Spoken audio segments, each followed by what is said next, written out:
guys? Today we're gonna wash the Viper up, show you a little how I wash cars and how I do things. We're gonna use the 2 bucket method. That's the way I've been kind of told and how I do it. As you can tell, we got our buckets already filled. I'm using, and I just typically do not use pressure washer unless it's just something crazy, but I'm using the AMSOIL high foam car shampoo. I just started using it honestly, and I actually really like it. It's pretty good. They have some other stuff that we'll use, like their drying towel. I use their sponges and everything. I'm actually kind of impressed. They're pretty decent. I've been kind of a believer in AMSOIL, and I do sell it. So if you click my link in the bottom of the video, you guys can get some, and I will personally send you a message and help you guys out if you guys need any help selecting different things. Okay. And we'll talk about AMSOIL and some other stuff in other videos and whatnot, and how I got kind of started in it and doing it. I don't make a lot of money with it, but any dollar I can make, great. Guys supports the channel if you do. So I don't ever put the top on the Viper unless it's just winter time and I want to wash it before I'm putting it to bed. You know, we're in North Texas, so we do get snow.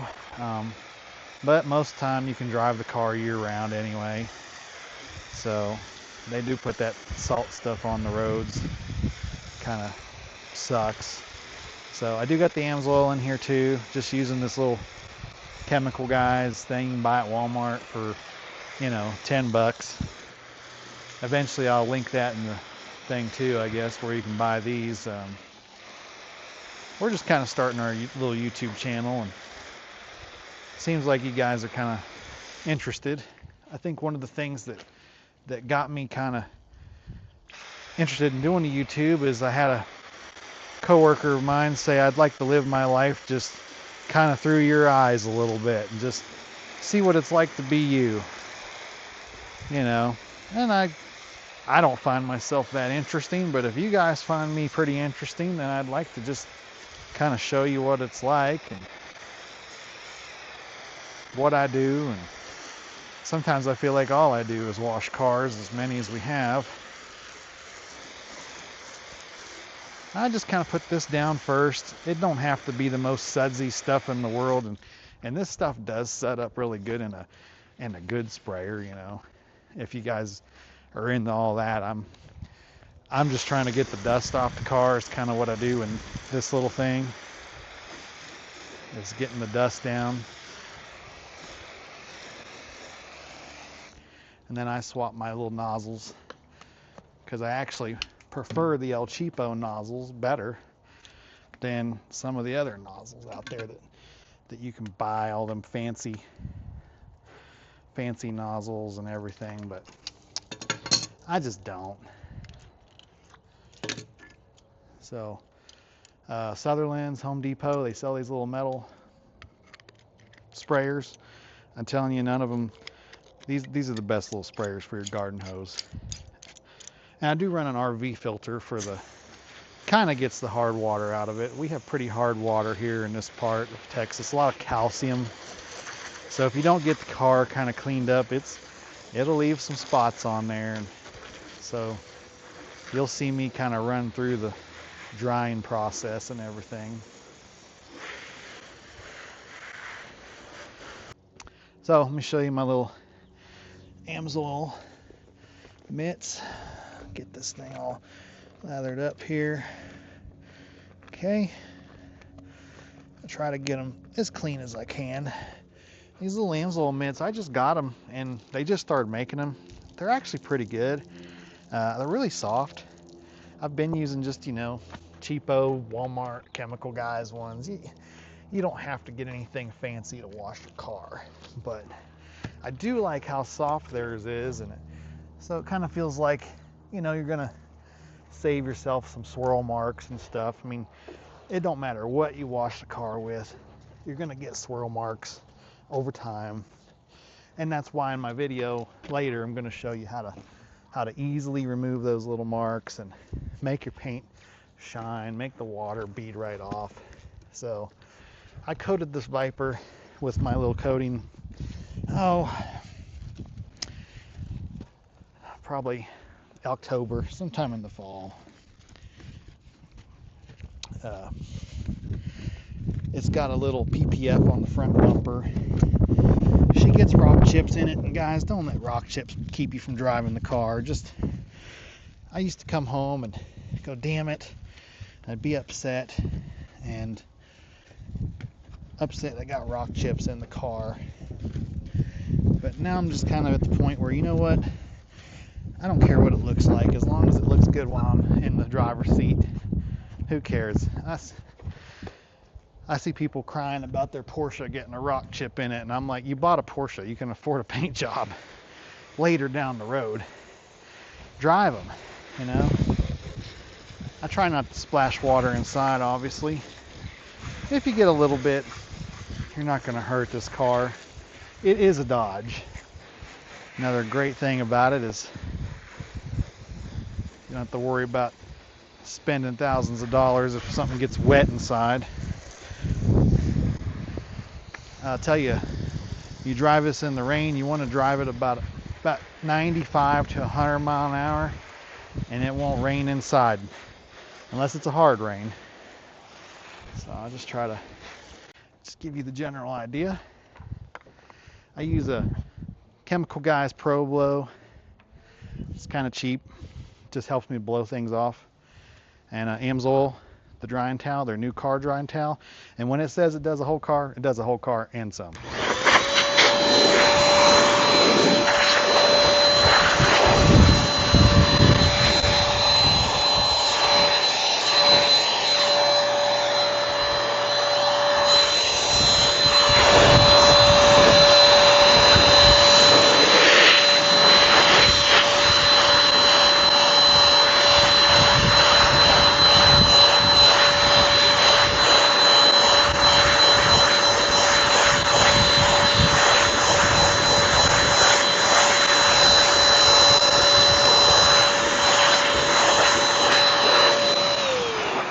Probably one of the most notorious parts of drying the Viper is the hood vents. One of them is open for your air intake and one's not, so blowing it out gets full of water.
Just as easy as that on one side.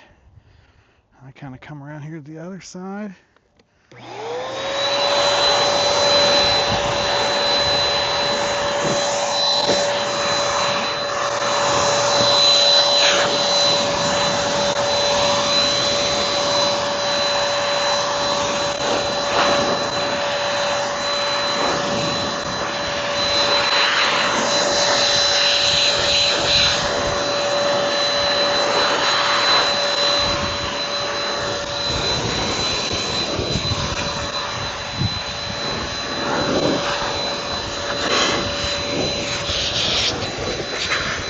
Get your brake caliper, assuming it's exposed. You get it good this time.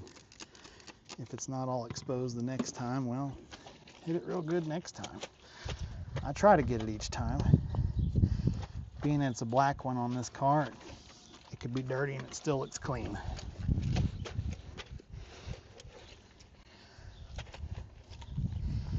Now, by staying with these 3-spoke wheels, I've really limited my tire options, as there's not many tires made for these anymore. All right, guys, let me pull the car back in and we'll go over the interior a little bit.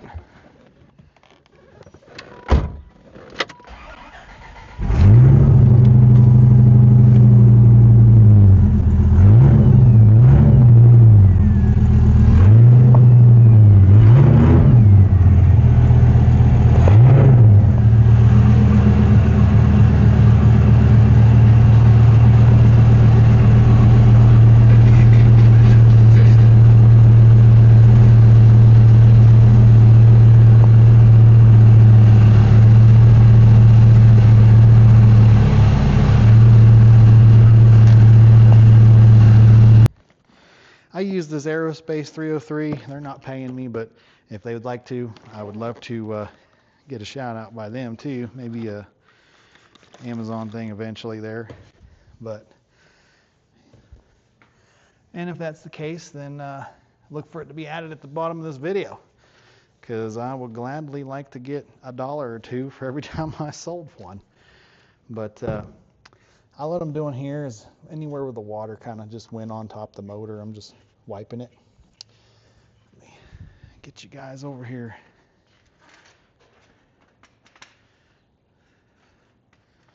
Right there. Hopefully you guys can see in there. I can lower you a little bit.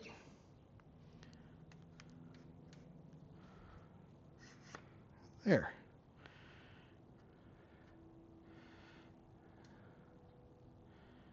Yep. Okay.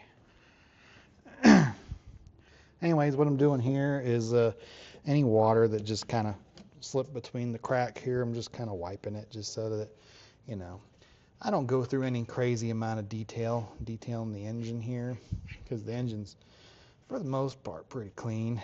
I don't know if you can see, but I'll give you guys a look at the headers in here in a second.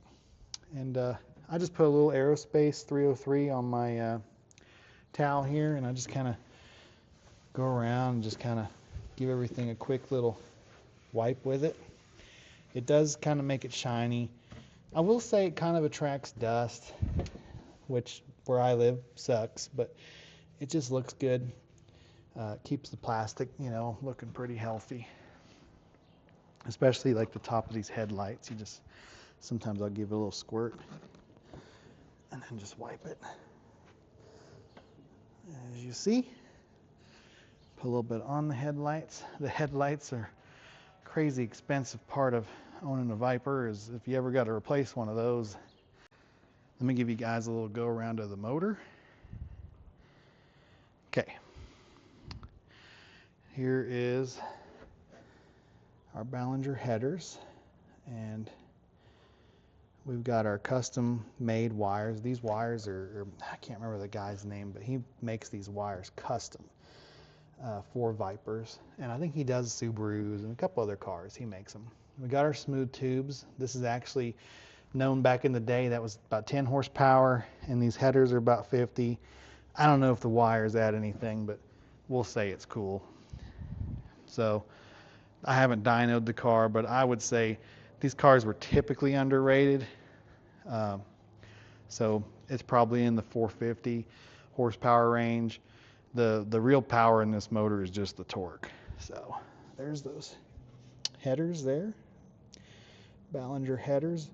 It does not Viper burn you on the side. Later in the Gen 2s, this little panel right here had the Sneaky Pete emblem in it, but the Gen 1s do not. This is a 94. To charge your batteries, you can just connect right on there, and there's your ground. Easy peasy. The battery is actually back behind the wheel. You have to take the wheel off. You have to undo about 15 bolts to get to it. It is a little bit of a pain, but it's not bad. Okay, let's move on to the interior. Okay guys, let's move on to the interior. As I said, I'm using the Amsoil interior detailer, and it's got the light lemon scent. I used to use Armor All, a bunch of different stuff. I mean, whatever I could get over the years, but did become an Amsoil dealer, and I did try this product, and I do like it. It's really good. It doesn't make it that shiny Armor All look. It's actually not like that, which I kind of like that in a sense. So we got a lot of dust in here, and just clean it up. It's not that bad. However, I like to just wet it on my deal microfibers. It's cheap. Get them at Walmart, microfibers. You can get a bag of them for, I don't know, 15, 20 bucks. It'll last you a while, especially if you love your car. So, like I said, it will make it look kind of shiny there, you'll notice. But once it dries, it's just like perfect. So what I'll do is I'll kind of take the other side of my towel and just kind of wipe it. And it's not an oily dry like you get on a lot of Armor All products and Turtle Wax, and they do make some good stuff, and I'll go over some of the good stuff that Turtle Wax and them make.